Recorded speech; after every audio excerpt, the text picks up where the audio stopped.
শুভ সকাল বন্ধুরা, কেমন আছো সবাই? আশা করছি যে যেখানে আছো সবাই সুস্থ এবং ভালো আছো। আমরাও ভালো আছি। তো আজকে শুধু রান্নাবান্নার ভিডিও দিচ্ছি। কি রান্নাবান্না হলো, কি করলাম না করলাম সেটুকুই। তো সঙ্গীতা সিং বর্মন চ্যানেলে তোমাদের সবাইকে স্বাগত ও ভালোবাসা জানিয়ে আজকের ভিডিওটা শুরু করছি। তো বাড়িতে আজ মাছ নেই, আর ঝিঙে কুমড়ো আলু দিয়ে একটা তরকারি হচ্ছে, আর ডিমের ঝোল হচ্ছে, তারপর হচ্ছে উচ্ছে আলু ভাজা। তো দেখতে থাকো বন্ধুরা তোমরা। এই যে ডিমটা ভেজে নিচ্ছি, ডিমটা ভেজে একটু ঝাল মানে ঝোল করলে আমার বেশ ভালো লাগে খেতে।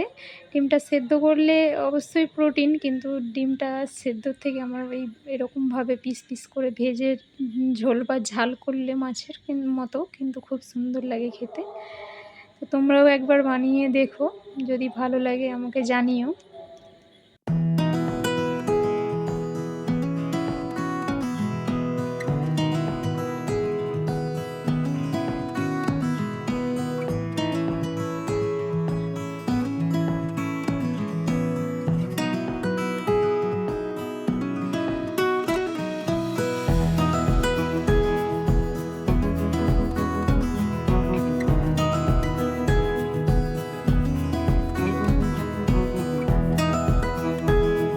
তো এটা দেখো, এখানে আলুটা ভেজে নিয়েছি, তারপরে ওই কড়াতে তেল দিয়েছি। তেল দেওয়ার পর পেঁয়াজ রসুন আদা লঙ্কা হলুদ দিয়ে একটু জিরে ফোড়ন দিয়েছি।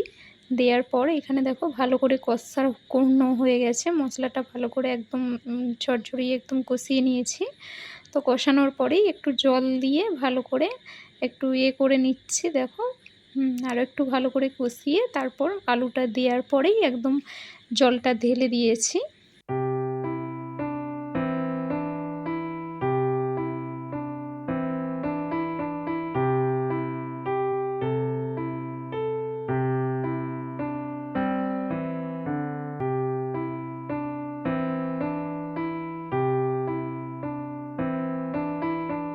তো আলুটা সেদ্ধ হয়ে গেছে দেখো, আর এখানে এই যে ডিমের পিসগুলো দিয়ে দিচ্ছি ঝোলের মধ্যে। তারপরেই কিছুক্ষণ পরেই কিন্তু এটা নামিয়ে নেব, আর নামানোর পরেই একটু জিরে ভাজবো, জিরে ভেজে এটাতে গুঁড়িয়ে তারপর এটাতে দেব। তো জিরেটা আমি অফ ক্যামেরায় ভেজে নিয়েছি, আর এখানে দেখো একটু গুঁড়িয়ে নিচ্ছি। তো গুঁড়িয়ে তারপরে জিরেটা কিন্তু এটাতে দিয়ে দেবো, ডিমের তরকারির মধ্যে একটু ভালো মতো ছড়িয়ে দেব। তো দেখো এখানে এই যে ডিমের মধ্যে একটু ছড়িয়ে দিচ্ছি ভালো মতো। তো এভাবেই কিন্তু ডিমের ঝোল রান্না করলে আমার বেশ ভালো লাগে। তো এখানে দেখো দুপুরে খাওয়া দাওয়া কমপ্লিট হয়ে গেছে, আর দুপুরে খাওয়া দাওয়ার কমপ্লিটের পর একটু শুইনি, আজকে শুধু একটু রেস্ট। ছেলেটা খেলা করছে, তো সেই কারণেই একটু রেস্ট নেওয়া হয়নি। তো ওর জন্যই সারাক্ষণ এদিক সেদিক ছুটতেছে, তো ওর পেছন পেছন ঘুরতে ঘুরতে আমার সময় কেটে যায়। তো দুপুরে আর শোয়া হয় না।